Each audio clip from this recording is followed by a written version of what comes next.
বাংলাদেশে কোন এক নায়িকা আসছে, তাই নিয়ে মিডিয়াতে এমন তোলপাড়, মানে কি নাকি একটা অবস্থা।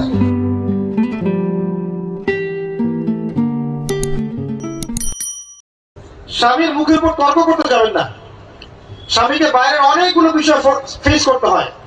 একজন স্বামী মনে করেন প্রশাসনে চাকরি করে, তাকে তার ডিউটি ফেস করতে হয়, তার বসকে মেনটেন করতে হয়, তার এগুলো সামলাতে হয়, তাকে বাজার ঘাট করতে হয়, সারাদিন পরিশ্রম করে সে বাসায় ঢোকার পরে আপনি মুখটা গোমরা করে বসে থাকেন।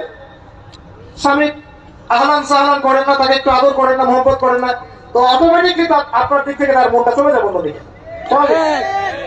আপনি আপনার স্বামীর জন্য সাজেন না, বাইরের মানুষের জন্য সেজে বুঝে আপনি মার্কেটে যান। প্রবলেম সেগুলা। এরা মনে করে স্বামী স্ত্রী একে অপরের প্রতিদ্বন্দ্বী, অথচ এরা একে অপরের পরিপূরক। একে অপরের পরিপূরক। উভয় হৃদ্যতা ভালোবাসার পরিবার গড়ে ওঠে। যে পরিবারের মধ্যে হৃদ্যতা ভালোবাসা আছে, ওই পরিবারের বাচ্চা কাচ্চারা দেখবে বড় আলেম হবে, বড় নেতা হবে, বড় কিছু হবে ইনশাআল্লাহ। যেখানে এগুলো নাই, ওই সন্তানটা বড় হয় হতাশার মধ্যে, কাজের বুয়ার কাছে, ডে কেয়ার সেন্টারে। এরা তো বড় হয়ে জঙ্গি হবে, সন্ত্রাসী হবে, স্বাভাবিক। ভালো প্যারেন্টিং দিতে পারে নাই। এরকম না বিষয়টা। সময় দিতে হবে, একে অপরের দায়িত্ব বুঝতে হবে, আপসের মধ্যে বিশ্বাস থাকতে হবে, ভালোবাসা থাকতে হবে এবং সবরের মানসিকতা থাকতে হবে। মেয়েদের ব্যাপারে বলাই হয়েছে তারা বাঁকা হাত, অতএব চাপ দিতে যায় না, ভেঙে যাবে। চাপ দিতে যায় না, ভেঙে যাবে। ওই অবস্থায় ছেড়ে দিলে ওই অবস্থায় থেকে যাবে। একটা কথা আমি বলি, আমি শিখেছি আমার লাইফ থেকে, আল্লাহ পাকের প্রতিটা সৃষ্টি এক একটা রূপক মেসেজ দিচ্ছে। জানেন, রাবার গাছ দেখেছেন? রাবার গাছ, যে গাছ থেকে রাবার হয়, গাছটাকে দেখবেন পরিচ্ছন্ন, গাছটা পরিষ্কার। যে নিজে পরিষ্কার করে সে নিজেও পরিচ্ছন্ন। জমিনের মধ্যে দেখবেন মৃত জমিন, বৃষ্টি পড়লো, সজীব হয়ে উঠলো, সবুজ ধান ক্ষেত। এই সবুজ ধান ক্ষেতটা আপনার যৌবন, আস্তে আস্তে ফসল হবে। এই ফসল হওয়ার টাইমটা হচ্ছে আপনার পৌরত্ব। এরপরে ফসলটা কেটে ফেলা হবে। এই ফসলটা আপনার ভালো কাজ, আমল সালেহ, এটাকে রেখে দেওয়া হবে। বাকিটাকে হলুদ বর্ণের যে খড়কুটা, এটাকে জ্বালিয়ে দেওয়া হবে। এই যে ধান গজালো, একটা সিজন গেল, এর মধ্যে আপনার দুনিয়ার জীবনের হায়াতের রূপকথা আছে। জি, পাহাড়কে দেখেন, পাহাড় বিশালতা নিয়ে দাঁড়িয়ে থাকে। ওর গায়ে যতই ঢিল মারেন, লাঠি মারেন, সমালোচনা করেন, সে মরবে না তার জায়গা থেকে, থাকবে। সে ওর জায়গায় স্থির থাকবে, কিন্তু সে শান্ত থাকে, সে চিল্লাফাল্লা করে না। তাই যারা সাহসী, বীর, তারা বেশি কথা বলে না, শান্ত থাকে। যারা পাহাড়ের মতো দৃঢ়, ওরা বেশি কথা বলে না। সাগরকে দেখেন, বিশাল সাগর, কক্সবাজারে যান, সাগরকে বিশাল সাগর গর্জন করছে, ভিতরে অনেক সম্পদ, অনেক মাখলুক আছে। আপনি সামনে গিয়ে দাঁড়ান, বিনয়ের সাথে আপনার পা ধুয়ে দিবে, কোনো অহংকার করবে না। প্রতিটা সৃষ্টি আল্লাহ পাকের এক একটা মেসেজ দেয়। ঠিক মেয়ে মানুষের একটা মেসেজ দেয়। কি মেসেজ? আল্লাহ পাক মানুষকে সবচেয়ে সুন্দর করে সৃষ্টি করেছেন, আর মানুষের মধ্যে মেয়েদেরকে সবচেয়ে বেশি সুন্দর করে সৃষ্টি করেছেন। আল্লাহ পাকের সবচেয়ে সুন্দর সৃষ্টি হচ্ছে মেয়েরা, এবং তারা খুব নরম হয়, নরম, প্রজাপতি ধরার মতো। প্রজাপতিকে থাপ করে ধরতে পারবেন না আপনি, শক্ত করে ধরতে গেলে প্রজাপতি নষ্ট হয়ে যাবে, মরে যাবে। প্রজাপতিকে কোমল ভাবে ধরতে হবে। ঠিক মেয়েদের সামনেও আপনার কোমল থাকতে হবে, বেশি হার্ড হতে যাবেন শেষ। আমি আপনার গার্লফ্রেন্ডের সামনে কোমল হতে বলি নাই, আপনার ওয়াইফের সামনে হতে বলেছি। কোমল থাকলে আপনি জিতে যাবেন। দেখবেন দুনিয়ার চিল্লাফাল্লা করছে আপনার বাসায়, আপনি চুপচাপ আছেন, পাহাড়ের মতো কোমল আছেন। 5 মিনিট পর দেখবেন নিজেই ঠান্ডা হয়ে এসে বলছে, আচ্ছা সরি, ভুল হয়ে গেছে। আর যদি আপনি চিল্লাফাল্লার কাউন্টার দিতে যান, তাহলে দেখবেন সুটকেস গোছানো শেষ, বাবার বাড়ি চলে গেছে। ডিল করা খুব ডিফিকাল্ট। এখানে আপনাকে খুবই সবরের পরিচয় দিতে হবে। আল্লাহ পাক বোঝার তৌফিক দান করুন। আর আমরা মা বোনদের রিকোয়েস্ট করবো, 4টা মূলনীতি মেনে কাপড় চোপড় পরবেন। আপনার কাপড়টা এমন হবে না যে কাপড়টা পরলেও অঙ্গ প্রত্যঙ্গ দেখা যায়, বোঝা যায়, এমন হবে না। কাপড়টা এমন হবে না এত টাইট ফিটিং যে আপনার অঙ্গের উঁচু নিচু অবয়ব বোঝা যায়, এমন হবে না। কাপড়টা এমন হবে না যেটা অমুসলিমদের পোশাক, আর কাপড়টা এমন হবে না যেটা পুরুষদের পোশাক। এই মূলনীতিগুলো মেনটেন করে কাপড় পরবেন ইনশাআল্লাহ। এছাড়াও মেয়েদের কথায় পর্দা আছে, চলনে পর্দা আছে, ওঠা বসায় পর্দা আছে। নামাজ পড়ার সময় তাদেরকে কিছুটা শালীনভাবে নামাজ পড়তে হয়। তাদের চোখের দৃষ্টির মধ্যে পর্দা আছে। এগুলো কে শিখাবে এখনকার মেয়েদেরকে? সবসময় বিজি দেখবেন নতুন কোন সিরিয়াল আসছে, নতুন কোন ফ্যাশন আসছে, নতুন কোন পার্লারে কি আসছে, কোন কাটিং আসছে, কোন নায়িকা আসলো। ওই যে বাংলাদেশে কোন এক নায়িকা আসছে, তাই নিয়ে মিডিয়াতে এমন তোলপাড়, মানে কি নাকি একটা অবস্থা। আল্লাহর কাছে তোমার কি মূল্য আছে? হে আল্লাহর কাছে তোমাদের কি মূল্য আছে? তোমরা কি 5 ওয়াক্ত নামাজ পড়ো? তোমরা কি পর্দা করো? তোমাদের মধ্যে হায়াবোধ কিছু আছে? তোমরা মানুষকে ভালো কিছু শেখাও, সমাজকে ভালো কিছু দাও, শালীন কিছু দাও। আল্লাহর কাছে তোমাদের কি মূল্য আছে? নবী সাল্লাল্লাহু আলাইহি ওয়াসাল্লাম তো জাহান্নাম দেখে সেই কথাটাই বলেছেন, আমি জাহান্নাম দেখে আসলাম, সেখানে বেশিরভাগ অধিবাসী হচ্ছে মেয়ে, নারী। কি কারণ? তারা এমন কাপড় চোপড় পরে বাইরে ঘুরতো, যে কাপড় পরেও তারা নগ্ন থাকতো। আমি কি ব্যাখ্যা করতে হবে? আপনি দেখতে পারেন না?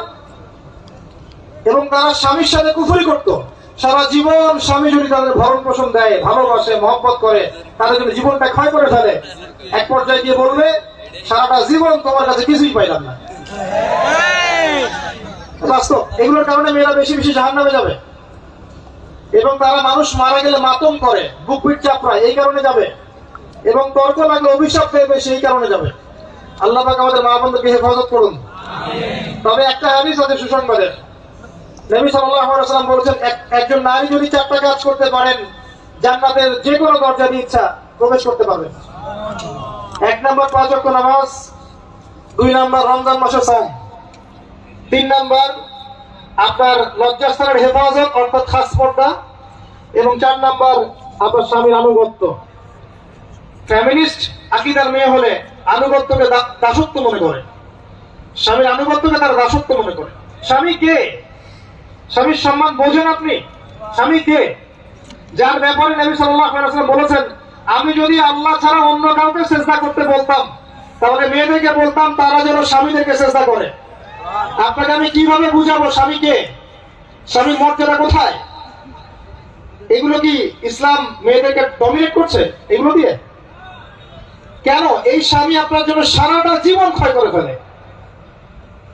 একটা চোর পর্যন্ত, একটা চোর, একটা করাপ্টেড মানুষ, দুর্নীতিগ্রস্ত মানুষ, সে চুরি করে, দুর্নীতি করে এনে বাচ্চাকে খাওয়ায়।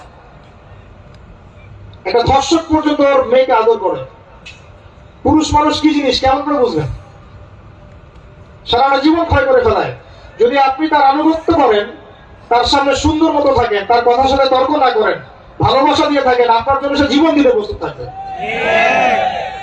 এরকম পুরুষ মানুষ। আপনাদেরকে কেউ চোখ তুলে তাকালে চোখ তুলে ফেলাবে, এরকম পুরুষ মানুষ। আর এখন তো পরিস্থিতি ডিফারেন্ট। বাসায় পুরুষ বাইরের ছেলের সাথে ফোনে প্রেম হয়ে গেছে, পালাই চলে গেছে, বিয়ে করে ফেলছে। দেখবেন বাসায় স্ত্রী আছে, বাইরের মেয়ের সাথে প্রেম করে বিয়ে করা শেষ। বিয়ে কোনো সমস্যা নেই, ব্যভিচার করে ফেলছে, বিয়ে সে করতেই পারে, সে যদি সমতা রক্ষা করতে পারে, সেটা তার ডিফারেন্ট ইস্যু, এটা অন্য ইস্যু। তো স্বামীর আনুগত্য আপনি কিভাবে বুঝাবো? এটা দাসত্ব নয়। নবী সাল্লাল্লাহু আলাইহি ওয়াসাল্লাম বলেছেন, কোন স্বামী যদি কোন স্ত্রীকে চায়, তার প্রয়োজনের জন্য চায়, মহব্বতের জন্য, স্ত্রী যদি চুলায় রান্না করতে থাকে, ওই রান্না ফেলে দিয়ে তাকে আসতে হবে। হাদিস। রাতের বেলা স্বামী স্ত্রী শুয়েছে, স্বামীর চাহিদা আছে, স্ত্রীর কোনো সমস্যা নেই, স্ত্রী ফিট, ইচ্ছা করে অহেতুক স্বামীকে বলল আমি রাজি না, উল্টা পাশে মুখ করে ঘুমিয়ে গেল। আল্লাহর নবী বলছেন, সারা রাত আল্লাহর পক্ষ থেকে একজন ফেরেশতা আসবে, এসে এই নারীকে অভিশাপ দিতে থাকবে। এখন একটা হাদিস শুনলে বলবে যে ইসলাম তো মেয়েদেরকে ছোট করছে। একজন মেয়ে তার, একজন স্বামী কথা বলেন, স্বামী তার মেয়ে, তার স্ত্রী, তার মা, তার বোন, সবাইকে তার মিরাসের হক দিতে হয়। একজন মেয়ে তার বাবার সম্পত্তি পায়, কোন কোন ক্ষেত্রে তার ভাইয়ের সম্পত্তি পায়, তার স্বামীটা তো পাই, তার ছেলেরটাও পায়। নারী হলেও সম্পত্তির হক আছে। একটা মেয়েকে চতুর্দিক থেকে সিকিউর করা হয়েছে ইসলামে। তারপরেও কিছু ফ্যামিলিস্টের কারণে এরা বলবে যে মেয়েদেরকে ইসলাম ছোট করছে। হ্যাঁ, মেয়েদেরকে ইসলাম কেন ছোট করছে? কারণ পর্দা করে যে বাইরে বেরোতে বলেছে, ঢ্যাং ঢ্যাং করে নগ্ন হয়ে বেরোতে নিষেধ করেছে, এই কারণে। যদি বলে যে হ্যাঁ ইসলাম আপনাদেরকে ফ্রি মিক্সিং এর স্বাধীনতা দিচ্ছে, আপনারা সবাই ফ্রি মিক্সিং করেন, গেঞ্জি পরেন, টি শার্ট পরেন, স্যান্ডো গেঞ্জি পরে বাইরে ঘুরে বেড়ান, প্যান্ট ফিটিং প্যান্ট পরে বাইরে ঘুরে বেড়ান, সব জায়গায় আপনারা ফ্রি মিক্সিং করেন, পর্ন দেখেন, জেনা করেন, মদ খান, ইসলাম খুব ভালো। তখন তোমাদের জন্য তো ইসলাম নয়, তোমরা জাহান্নামে যাও, আল্লাহর কি আসে যায়? ইসলাম তোমাদের জন্য নয়, তোমরা জাহান্নামে গিয়ে মরো, ইসলামের কিছু যায় আসে না। আল্লাহর ওয়াস্তে পারিবারিক আদর্শের দিকে ফোকাস করেন প্রিয় ভাই। নিজে জাহান্নামের আগুন থেকে বাঁচান, পরিবার বর্গকে বাঁচান, পরিবার বর্গকে বাঁচান। পরিবার আরেকটা পার্ট হচ্ছে আপনার পিতামাতা। পিতামাতার সাথে খারাপ আচরণ করতে যায় না আল্লাহর ওয়াস্তে। সেই ব্যক্তির জন্য ধ্বংস যার পিতামাতা বেঁচে আছে, তাদের হক আদায় করে সে জান্নাতে যেতে পারলো না, তার জন্য ধ্বংস। আরেকটা অংশ আছে আপনার সন্তান সন্ততি। বাচ্চা কাচ্চার প্যারেন্টিংটা খুব সুন্দর করে করেন। যখন আপনি স্ত্রীর সাথে মিলন করতে গিয়েছেন তখন দোয়া পড়েন, আল্লাহুম্মা বিসমিল্লাহি আল্লাহুম্মা জান্নিবনি শাইতান ওয়া জান্নিবি শাইতান মা রাযাকতানা। আমার মনে হয় এখনকার জেনারেশন যেগুলো আছে ফাসিক, মাদক সেবন করে, পর্নোগ্রাফিতে আসক্ত, ইয়াবাখোর, স্মাগলিং করছে, চুরি করছে, হাবিজাবি, ধর্ষণ করছে, আমার মনে হয় না তাদের পিতামাতা তাদেরকে জন্ম দেওয়ার সময় এই দোয়াগুলো পড়েছিল। কারণ পিতামাতা এই দোয়া পড়লে ওই সন্তানকে শয়তান স্পর্শ করতে পারে না। সন্তান হবে, সন্তান ছেলে হোক মেয়ে হোক, আপনার এটা নিয়ে মন খারাপ করার কিছু নাই। একজন কন্যা সন্তানকে লালন পালন করে সৎপাত্রে পাত্রস্থ করলে এই মেয়ে পরকালে আপনার জন্য জাহান্নামের আগুন থেকে ঢাল হয়ে যাবে। যার কাছে দুইজন মেয়ে আছে, দুইটা মেয়েকে সে ভালো করে মানুষ করেছে, নবী সাল্লাল্লাহু আলাইহি ওয়াসাল্লাম বলছেন সে জান্নাতে আমার সাথে এমন করে থাকবে এইভাবে। কেউ যদি বিধবার দায়িত্ব নেয়, সেও নবী সাল্লাল্লাহু আলাইহি ওয়াসাল্লামের সাথে এইভাবে থাকবে। এতিমের দায়িত্ব নেয়, এইভাবে থাকবে। ফ্যান্টাসিতে ভুগছেন, একটা এতিম মেয়েকে বিয়ে করেন, একটা অসহায় তালাকপ্রাপ্ত মেয়েকে বিয়ে করেন, একটা বিধবা মেয়ে যার স্বামী মারা গেছে, কেউ নাই দেখার, তাকে বিয়ে করেন, তারপরে বোঝা যাবে আপনার মধ্যে কতটুকু দিন আছে। আর বর্তমান সভ্যতা আমাদের কি সমাধান দিবে? সবাই যদি দিনটা একটা করে ক্যাটরিনা খোঁজে, এতিম, এই বিধবা, এই যাদের দেখার কেউ নাই, এই মেয়েগুলা কি রাষ্ট্রের সম্পত্তিও রাখবে? এর দায়িত্ব কে নিবে? পুরুষরা যদি দায়িত্ব না নেয়, কে দায়িত্ব নিবে? এখন কেউ যদি ওদের দায়িত্ব নিতে যায়, তখন তাকে আবার খারাপ ভাবে উপস্থাপন করা হয়, এই ব্যক্তির মনে হয় চরিত্র খারাপ। কিন্তু এদিকে বাইরে 10টা জেনা করে বেড়াচ্ছে, কোনো সমস্যা নাই, এগুলো কুষ্কায়। এইসব জাহেলদের জন্য ইসলাম নয়। ইসলামের প্রতিটা বেসিক ফান্ডামেন্টাল মানবতার কল্যাণের জন্যই এগুলোকে ফরজ করা হয়নি। আপনি নফল, আপনার সামর্থ্য থাকলে আপনি করতে পারেন, না করলে কোনো সমস্যা নেই। কেউ যদি করে যে ইসলাম পরিপূর্ণরূপে পালন করার চেষ্টা করছে, এটার উপর আমল করার চেষ্টা করছে, তাহলে আপনি তাকে ক্রিটিসাইজ করছেন কেন? কি সমস্যা আপনার? একটা পার্ট হচ্ছে সন্তান সন্ততি। বাচ্চা কাচ্চাকে ছোটবেলা থেকেই মানুষ করতে হবে এমন ভাবে যাতে করে বড় হয়ে এরা এই উম্মার খালিদ এবং ওমর হতে পারে। বাচ্চা ছোট বাচ্চাকে আপনি ভালো খাবার দেন, মায়ের স্নেহ দেন, বাবা মার সাথে রাখেন, একটু গ্রাম্য পরিবেশে নিয়ে গিয়ে তাকে বড় করে। কেন বলছি কথা? এখানে পরিবেশ সুন্দর থাকবে, সে দৌড়াবে, ধুলার মধ্যে, মাঠের মধ্যে খেলবে, সুন্দর ভাষা শিখবে। এরপর তাকে ভালো প্রতিষ্ঠানে পড়ান। প্রতিষ্ঠানটা এমন হবে যে প্রতিষ্ঠানে জেনারেল শিক্ষা, ইসলামিক শিক্ষা একসাথে দেওয়া হচ্ছে, সে সব শিখবে। আমার ছেলে কোরআনে হাফেজও হবে, আমার ছেলে ডক্টরও হবে, এভাবে করে তোলেন। আধুনিক হন, মাথাটা খাটান, ব্যাকডেটেড মানসিকতা বাদ দেন। বিশ্বটা এগিয়ে গেছে, আমাদেরকে এগিয়ে যেতে হবে। একমুখী জ্ঞান দিয়ে আপনি কিচ্ছু করতে পারবেন না এই যুগে। দ্বিমুখী শিক্ষার একটা হারমোনিয়াস কম্বিনেশন দরকার। আমাকে কোরআন জানতে হবে, সায়েন্সও জানতে হবে, তাহলে আমি সায়েন্স দিয়ে কোরআনকে ব্যাখ্যা করতে পারবো না, কোরআন দিয়েও সায়েন্সকে ব্যাখ্যা করতে পারবো না। জানতে হবে, আমাদেরকে শিখতে হবে, পড়তে হবে, প্রচুর পড়তে হবে। বাচ্চাদেরকে ছোট থেকে বড় করে নিতে হবে। আস্তে আস্তে গিয়ে দেখবেন তারা যখন কিশোর, তাদের বন্ধু বান্ধবের সার্কেল দিকে খেয়াল রাখেন। আপনি বাবা হিসেবে তার বন্ধুর মতো আচরণ করেন, মা হিসেবে তার সাথে বান্ধবীর মতো আচরণ করেন, তার সাথে ক্লোজ হন, তার সমস্যাগুলো জানার চেষ্টা করেন। তাকে ফ্রি মিক্সিং এর মধ্যে পড়াশোনা করতে দিবেন না, না হলে স্কুল লাইফে সবই তো হারিয়ে ফেলবে অনেক সময়। অনেক মেয়ে আছে স্কুল লাইফে শরীর হারিয়ে ফেলেছে, কলেজ লাইফে যেতে যেতে প্রস্টিটিউশনে চলে গেছে, অনেক মেয়ে আছে। এগুলো টপ সিক্রেট না, এগুলো সব ওপেন সিক্রেট। এখন ঘরে ঘরেই সমস্যা, মানুষ লজ্জায় বলতে পারে না। যে কটা মিডিয়া আসে এগুলো তো আমরা জানি, ঘরে ঘরেই সমস্যা ঢুকে গেছে, মানুষ লজ্জায় বলতে পারে না। ছোট ছোট বাচ্চা মেয়েদেরকে পর্যন্ত রেপ করা হচ্ছে এখন। এটা সেই ফ্যামিলি রেভলিউশনের কারণেই হচ্ছে। যত বেশি জেনাকে উস্কে দেওয়া হবে তত বেশি ধর্ষণ বাড়বে। ধর্ষণ বাড়তে বাড়তে এক পর্যায়ে বাচ্চাদেরকে ধর্ষণ করা বাড়বে। এরপরে কি হবে জানেন? এরপরে মানুষ সমকামী হবে বেশি বেশি, ছেলে ছেলের সাথে। নাউজুবিল্লাহ। তারপরেও কি হবে বলে যাচ্ছি, এরপরে আরো একটা ধাপ আসবে, যখন মানুষ গবাদি পশুর সাথে জেনা করবে। দেখে নিয়ে এগুলো হাদিসে এসেছে। বেশি খাবে, হিংসার হবে, ওর নেতৃত্ব দেওয়ার যোগ্যতা অর্জন হবে। ওকে খেলাধুলা করতে দেন, ওকে ব্যায়াম করতে বলেন, ওকে সাঁতার শেখান, ওকে তাইকুন্ডু শেখান, ওকে ফিজিক্যাল এক্সারসাইজ শেখান। ওই ডিভাইসে অ্যাডিক্টেড করবেন না, উল্টাপাল্টা কার্টুন দেখান না, উল্টাপাল্টা অ্যানিমেশন দেখান না, এমন গেমসের মধ্যে আসক্ত করে দিয়েন না, বাসায় ডিভাইস দিয়ে দিয়েন না, সারাদিন এগুলো খেলছে, এগুলো দিন না। ওকে কায়িক পরিশ্রম করান, একটু বড় হয়ে গেলে বাজারে পাঠান, বাস্তবতা শিখুক, সংসার করতে শিখুক, ডিল করতে শিখুক, সামাজিকতা শিখুক। ওকে সামাজিক বানান, গাছ লাগানোর কাজে ওকে ইনভলভ করে দেন, রক্তদান কর্মসূচিতে ওকে ইনভলভ করে দেন, ওকে সমাজ কল্যাণমূলক কাজ করতে শুরু করে দেন। দেখবেন ও সামাজিক হবে ইনশাআল্লাহ। কম্বল বিতরণ করতে বলেন, প্রাণ দিতে বলেন, ওকে ওকে উৎসাহ দেন, নামাজে উৎসাহ দেন, রোজা রাখতে বলেন। মেয়ে ছোট থেকে মেয়েকে পর্দা করতে বলেন, বলেন ও দেখবে যে আমার মা যখন বাইরে যায় তখন এই পোশাকে বাইরে যায়। আলহামদুলিল্লাহ, আমি দোয়া করি আল্লাহ পাক আমার মেয়েকে যেন খাদিজা রাদিয়াল্লাহু আনহার মতো কবুল করে। আমাকে বলেছে যে বাবা আমি 5টা বোরখা নিব। ওর বয়স 3 বছর। ওকে ওর মা বলেছে যে বাইরে যেতে হবে, বাবার সাথে একটা প্রোগ্রাম। বলছে আমি বোরখা পরবো না হলে যাবো না। আমি অবাক হয়ে গেলাম যে আমি কিন্তু ওকে বলিনি বোরখা পরো। মানে আপনাকে পরিবেশ বলে দিবে, একটা পরিবেশ, একটা সুস্থ পরিবেশে আপনি যদি আপনার বাচ্চাকে বড় করেন, আপনার বাচ্চা দেখবেন সুস্থ হয়ে বিকশিত হবে ইনশাআল্লাহ।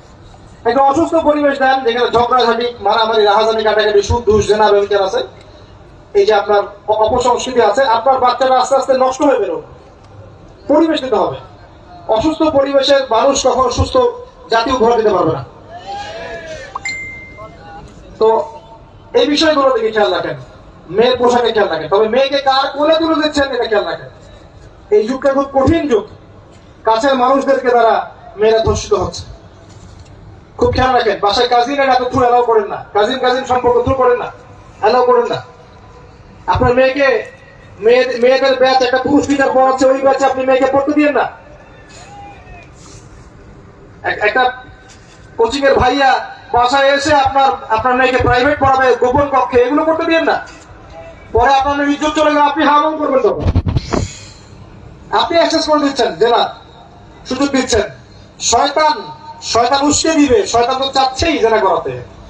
মেয়েদেরকে মেয়েদের পরিবেশে পড়ান, ছেলেদেরকে ছেলেদের পরিবেশে পড়ান। ওরা বড় হোক, ম্যাচিউর হোক, যখনই বিয়ের বয়স হয়ে যাবে দ্রুত বিয়ে দিয়ে দেন। বিয়ের পরে এরা পড়াশোনা করুক। বিয়ের পর পড়াশোনা করে অনেকে বড় আলেম হয়েছে, অনেকে বড় জাতির নেতাও হয়েছে। আমাদের জাতির পিতার ইতিহাস দেখেন, কত বছর বয়সে তিনি বিয়ে করেছিলেন, ইতিহাস দেখেন। একজন প্রেমময় নারী যদি পাশে থাকে, একজন ব্যক্তি বিশ্ব জয় করতে পারে।